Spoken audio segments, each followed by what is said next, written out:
Synopsis of the Books of the Bible. Minor Prophets. By JND Darby. Hosea. Chapter 1. Hosea's wife and children, signs of Israel's rebellion and God's judgment. The first 3 chapters compose the first part, or the revelations of God's purposes with respect to Israel. From the outset, Israel is treated as being in a state of rebellion against God. The prophet was to unite himself to a corrupt woman, a prophetic type, I doubt not, whose conduct was the expression of that of the people.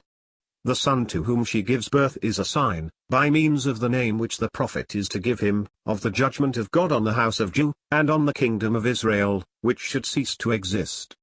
In fact, after the extinction of Judah's family, although there were several kings, all was confusion in the kingdom of Israel. The kingdom was lost. It is evident that, although the zeal of Judah was energetic in extirpating idolatry so that in his outward government God could sanction and reward it, and, as testimony, must need to do so, yet the motives that governed him were far from pure. God, therefore, while in his public government blessing Judah, shows here, where he reveals his thoughts and his real estimate of the work, that he judges righteously and holily, and that which man brings in of ambition, of cruelty, and even of that false zeal which is but hypocrisy, concealing the gratification of its own will under the name of zeal for Jehovah, all, in a word, which is of self, is not hidden from his eyes, and meets with its just reward, and so much the more from its being masked under the great name of Jehovah. Jezreel, formerly a witness of the execution of God's judgment on the house of Ahab, should be so now of the ruin of all Israel. A daughter is afterwards born to the woman whom the prophet has taken. God commands the prophet to call her Lo-ruhamah, that is, no more mercy. Not only was judgment executed upon Israel, but apart from sovereign grace, the exercise of which was reserved for the last days, this judgment was final. There was no longer any room for the long-suffering of God towards the kingdom of Israel. Judah should yet be preserved by the power of God. A second son is named Lo-ammi, that is, not my people, for now, Jehovah no more acknowledged the people to be his.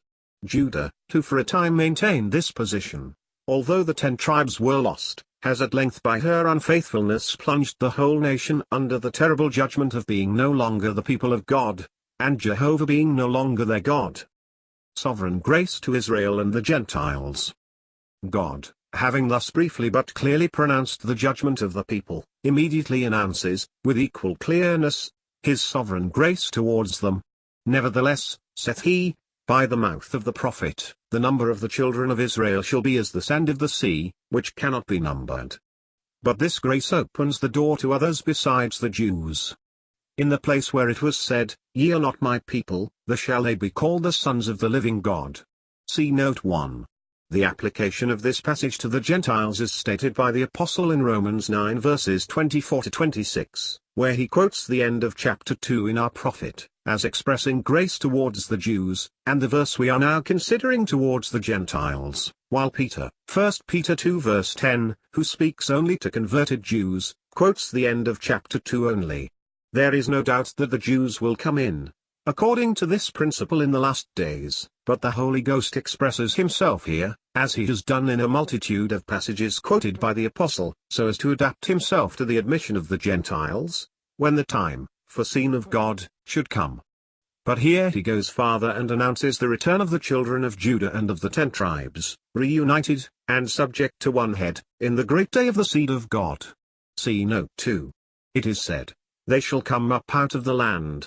And this has been supposed to mean their return from a foreign land, but I have an idea that it is rather that they all come up as one people in their solemn feasts. Note 1.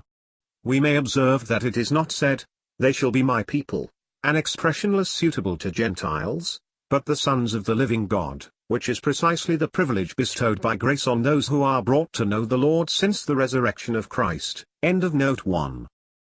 Note 2.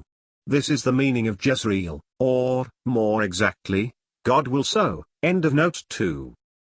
Thus the judgment of a corrupt and faithless people, and grace towards the Gentiles, and afterwards towards Israel as a nation, are very plainly announced, in words which, although but few, embrace the whole series of God's dealings,